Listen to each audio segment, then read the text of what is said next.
Im Juni 2016 ist das Buch Der schmutzige Krieg gegen Syrien des australischen Politikwissenschaftlers Tim Anderson erschienen. Mit ihm spricht die Journalistin Christiane Reymann.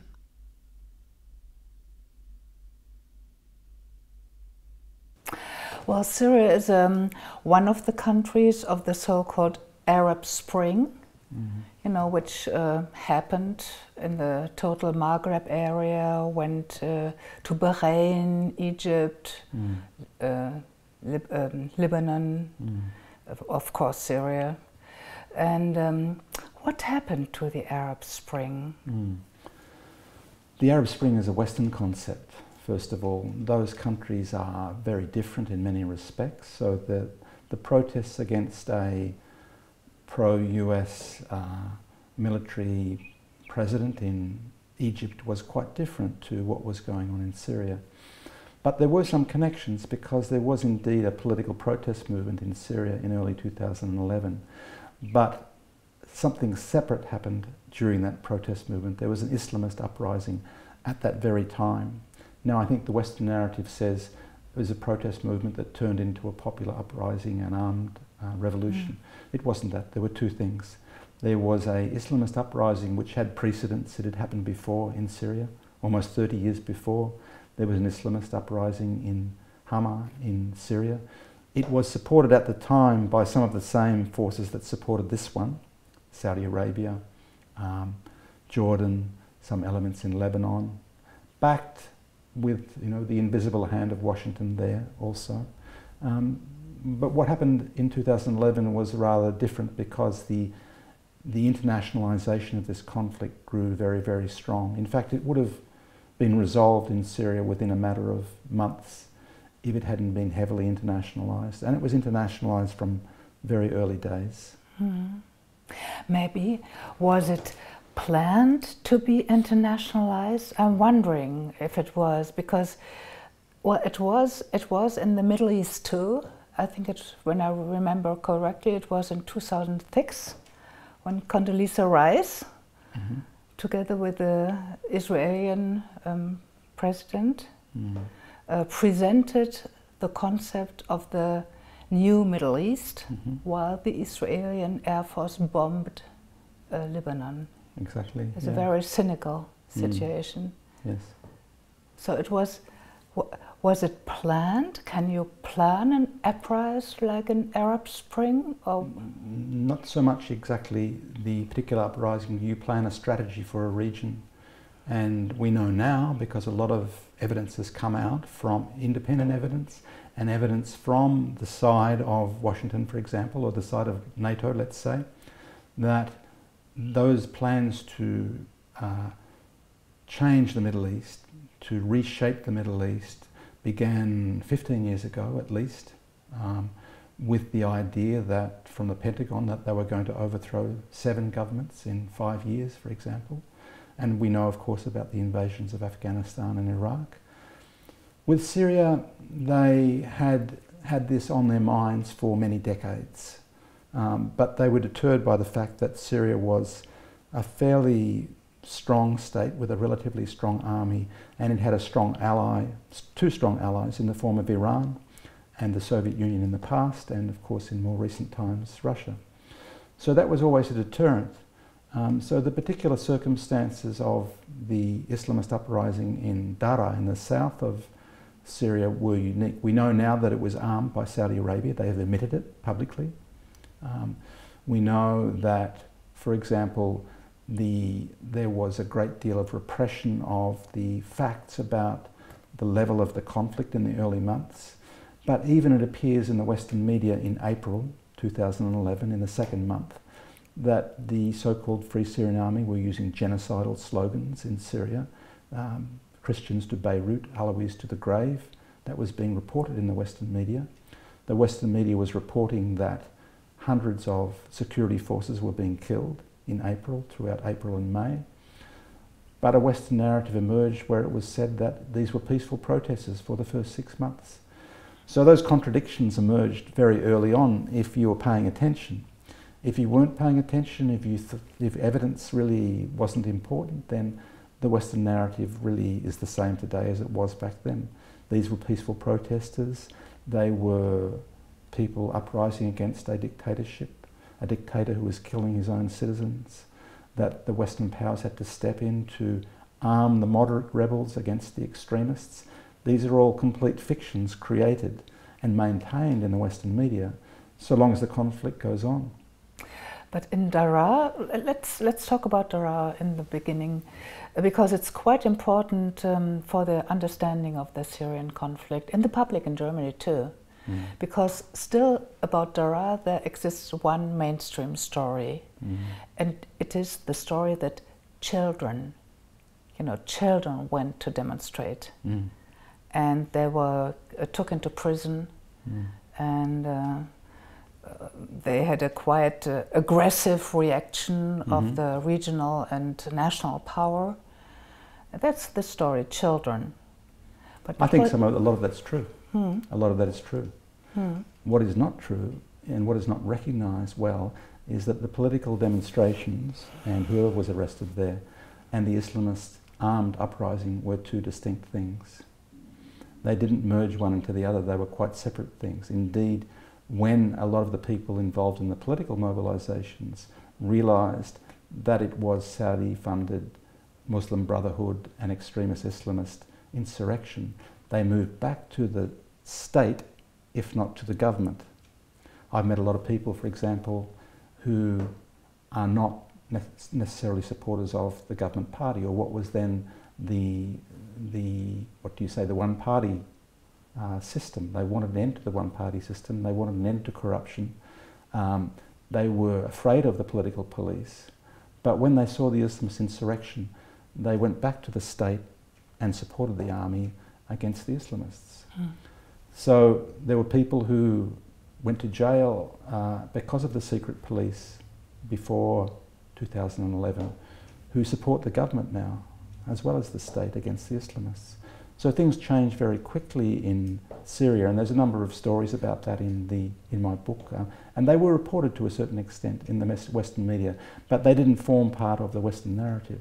And that includes, for example, dead fighters being portrayed as civilians. That continues to this day.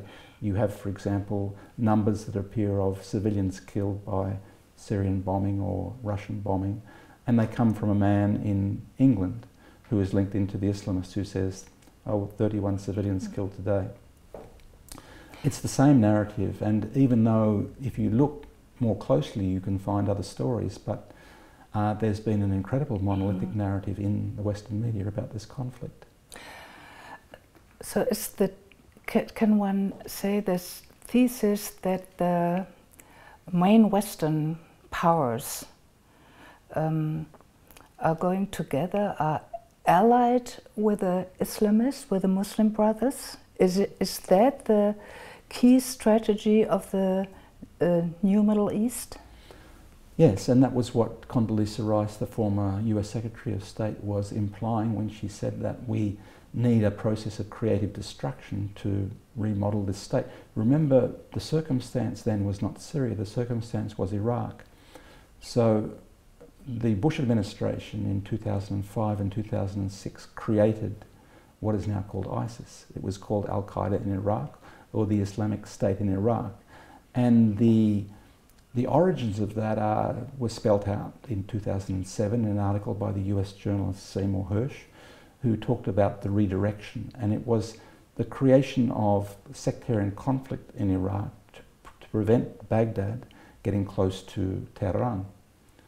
So that was really the fear of the Bush administration after removing Saddam Hussein, that there was going to be a logical process of a closer ties between Iraq and Iran. Remember, there'd been 8 years of war between Iraq and Iran, supported by the US, designed to weaken them both. So this idea, and we see it now from US intelligence that's emerged since then. In 2012, US intelligence, the DIA, in August 2012 foresaw the creation of an Islamic State or a Salafi Caliphate in eastern Syria. And the intelligence reporters said this is exactly what the Western powers supporting what they called the Syrian opposition wanted, because it would weaken Damascus. So the emergence of ISIS the following year in 2013 in Syria was foreseen and with approval by US intelligence, because the aim had always been to remove the government led by Bashar al-Assad in Damascus and have some more compliant government or fragment the state. Really very similar aims to what had happened in Iraq, but through a different process. I remember quite well that it was, I think, in August or September 2013 when everybody, you know, was expecting nearly and fearing a US invasion into Syria because of the chemical weapons. And then there was the great Russian initiative was to destroy the chemical weapons. So the invasion could be, you know, did not happen. But now everybody in Syria can bomb this country. Everybody can go there to bomb Syria. So what happened with those chemical weapons, 2013? Okay, so there was a stockpile of Syrian chemical weapons, Syrian government chemical weapons, mainly as a deterrent against Israel, which of course is the only nuclear power in the region there. So those chemical weapons had been held for some time, but according to the Syrians, and I think it's important to listen to the Syrians in this context, they'd never been used, not once, during the conflict, during the last 5.5 years. What had happened in Syria, however, was the armed groups, the Islamist groups, had used them, and outside sources had semi-confirmed that they had used them. The chemical weapons inspectors from the UN, and remember the Syrian government did not trust the UN very much because it was dominated by the big powers, the Security Council, for example. The Syrian government invited chemical weapons inspectors to Damascus in that same month, in August 2013. Why? Because the armed Islamists had used sarin gas in a part of Aleppo earlier that year. So the Syrian government wanted them to investigate it. Exactly when the UN inspectors invited were in Damascus, this chemical weapons incident happened in a part of the Islamist-controlled Damascus countryside to the east of Damascus. And it was blamed on the government. And ever since then we've heard the Western media repeating what the Western governments have said, that is to say the government of the US in particular, and Britain and France, the former colonial powers in that part of the world, that this was definitely the Syrian government. What we heard much less was a series of reports, of independent reports, 2 of them coming from the US itself, was that this was a fabrication, that they could not have been fired, the rockets that were identified, from Syrian army-controlled points. MIT scientists established this on telemetry evidence, for example. So a range of evidence came out to show that it wasn't the Syrian government that used those chemical weapons, and there were some other circumstances. Far fewer people were killed than was suggested, for example. So despite the fact that the independent evidence, and I documented in my book, established that was a false accusation against the government, and therefore the chemical weapons must have been used by the other belligerent party there, the Islamist groups, one of which, a banned terrorist group, Jabhat al-Nusra, who had used chemical weapons before and used chemical weapons after, and one of the groups they call a rebel group now, Ahrar al-Sham, has admitted using chemical weapons against Kurdish populations in northern Aleppo just recently. Despite all of that, the Western narrative continues to say, oh, it was the Assad government that was killing his own people. So I think this raises very serious questions about the Western media, and in particular the liberal media like the New York Times, the British Guardian, for example, that keep repeating these same accusations when they must know that there is independent evidence disproving them, that there's a serious failure in their supposed role as a watchdog in conflicts like this. But how could that happen? I mean, in every war since at least the Second World War, it started with a lie, you know, and we have seen so many wars since then. Vietnam War too started with lies. And how can it happen that the evidence against these lies are not published? I mean, in the 60s during Vietnam War, you had some alternative media. And where are they now? I mean, they're sitting here, and do you have... Exactly, a very good question, a very confronting question for me too. I'm an educator, a communicator, and I am always aware of the fact that our populations are far better formally educated than they ever were in human history. And yet the propaganda, the misinformation is extremely powerful today. People do not want to listen to this evidence. What the reasons for that is interesting. I do know one thing, for example, with the Libyan conflict, for example, which had some very similar beginnings to the Syrian conflict, in some quite conservative US journals now, academics are publishing evidence that disproves every allegation made against President Gaddafi in Libya. They can do it because Libya is destroyed. Libya is no longer an issue, a strategic issue. Syria is an issue. This conflict is still alive, even though I believe strategically Washington, NATO must know that they've lost strategically in Syria. But the conflict continues, and the funding and the arming of terrorist groups continues. I was in Palmyra in April this year, and I saw the shells, American shells, that ISIS had used against the Syrian army there. All of the weapons were American, the vehicles were American, some of the ammunition was Israeli.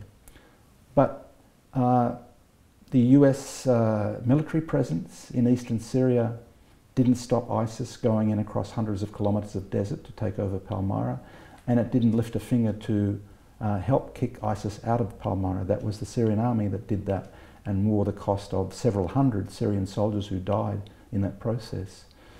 So the silence of the Western media, including particularly the Western liberal media, to me is a major issue that we in Western countries have to ask some serious questions about. But is this war created primarily by the US and of course joined then by France and Great Britain, or is it is this war also in the interest of Saudi Arabia and Turkey? But they're fighting each other, they have contradictions, and they're going together. So what's the relationship? Is there one leading power and the other are puppets, kind of? Or are there own interests? Well, you're right, there are contradictions in that relationship, and it's true that the leading regional powers are Turkey and Saudi Arabia, and to a lesser extent Qatar and Israel, which has a hidden hand in many of the issues there. Saudis are experts at dividing people in the Middle East, creating sectarian divisions. That's why after the creation of Al-Qaeda in Iraq in 2006, we saw that the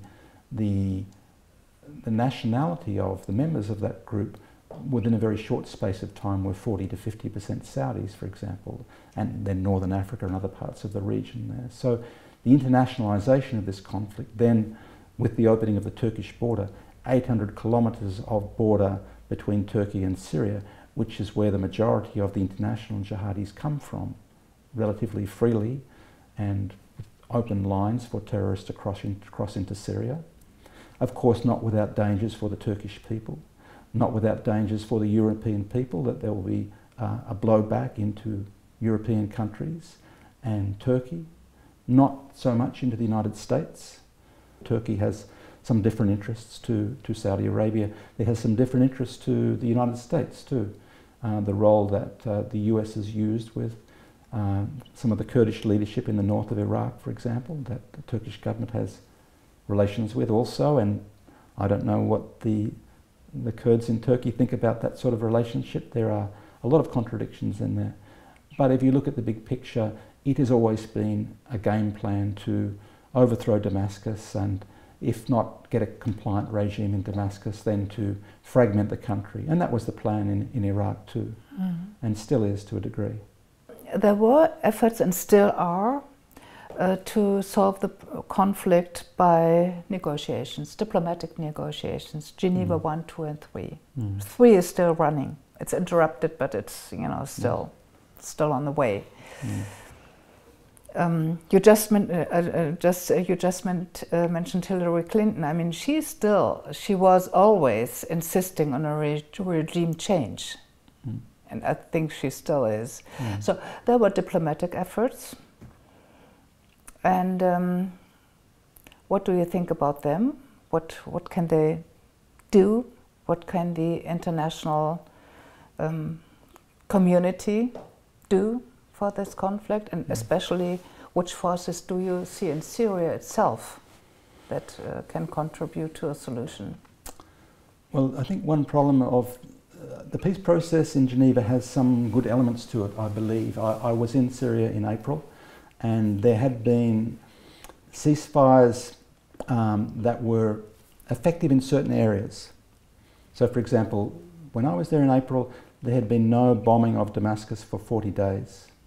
And that carried on for some time. At the same time, a big conflict was brewing in Aleppo, and there still is. Of course, there's a big plan. The Syrian government is going to liberate Aleppo from those Islamist groups. Unfortunately, they're being supplied from Turkey, and that makes things more complicated. They have to cut those supply lines. Although the last Security Council resolution was quite good and reinforced international law, it talked about an inclusive revision of the government, which the Syrian government had agreed to some time ago when Kofi Annan was involved in that process. And on the other hand, the suppression of the internationally recognised terrorist groups, Jabhat al-Nusra and ISIS-Daesh, and all the groups associated with them. This is sort of the nub of the disagreement between Washington, who keeps talking about moderate rebels, and the extremist groups, because though the major part of what they call the moderate rebels, Araz, Sham and Jaish al-Islam, have worked with Jabhat al-Nusra, one of the banned groups, from the beginning. And so all of this public debate about, oh, the Russians are bombing the moderate rebels and they're staying away from ISIS and so on, this is something of a game, really, because both sides know that they are trying to, the US is trying to draw an artificial distinction between moderate and extremists. The Russians asked Washington to define which the moderates were and where they were, and they refused to do it. The US asked the Russians fairly recently to stop bombing Jabhat al-Nusra until they'd managed to extract Jabhat al-Nusra from the other groups. So there's this game going on. But I don't say diplomacy is unimportant. It's important because people's lives are at stake. And if you can stop the fighting in some areas, even if it doesn't happen in all areas, it's a good thing. I think the major danger is that the Western powers, and this particularly relevant to those that have special forces in Syria at the moment, like the British, the French, and apparently the Germans, although the German government denies it. There is no other reason for the NATO states to have special forces in Syria unless they want some say in the final political outcome. That's the big illusion there. But the preamble and the centre of the UN Security Council resolution is that the political resolution has to be done by the Syrian people themselves. And this is a very simple principle of international law. It's the central principle of international human rights, that people have the right to self-determine their own social and political systems. And so those two games, one is that the Washington and its Western allies are playing a double game with moderate and extremists, and that they don't really respect the idea of the Syrians determining their own political outcome. Their opposition group is based in Riyadh in Saudi Arabia.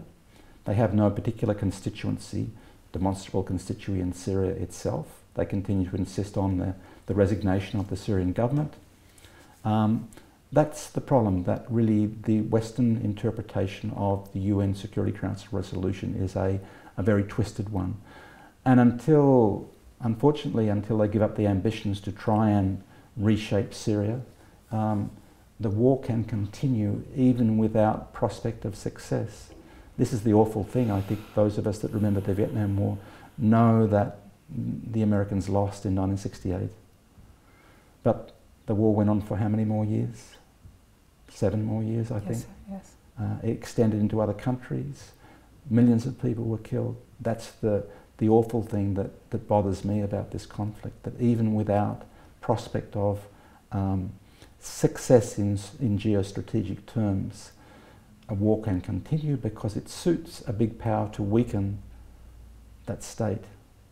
And that's the awful thing, that there's no real solution from. As long as Turkey keeps that border open to paid jihadists coming across into Syria, it's very difficult for Syria to resolve its own internal security situation. There's the dilemma. Washington had Iraq and Iran fighting each other for 8 years. When Iraq and Iran got close, and they are still getting closer, it does things like creating sectarian groups to bomb mosques to keep those countries apart. There's the root of the problem in the Middle East. The Western powers are not going to solve this. The Western powers are at the root of the problem in the Middle East. And of course, the people in the Middle East have to do their own work to create their own alliances against this and create their own wider axes, for example. I think one of the hopeful signs is that Iraq, which many of us must have considered as a US puppet after the invasion in 2003, now has very close relationships with both Iran and Syria. So this war, this regional conflict, has driven Iraq into the arms of its neighbours, and in the long run that's a good thing. But how the Western mind, with its own colonial illusions, sees that is another story, and perhaps it's something we have to deal with in our own cultures. Thank you very much, Tim, for this interview. And maybe I can show once again the book. It's Der schmutzige Krieg gegen Syrien, und es ist ganz neu im Juni erschienen im Liebsen Verlag, und es gibt Hintergrundinformationen zu dem, worüber wir gerade gesprochen haben. Mehr Informationen, mehr Quellen, Hintergründe nachzulesen in diesem Buch. Thank you very much. Nachtrag. Pressemitteilung des IPPNW Deutschland vom 2. November 2016.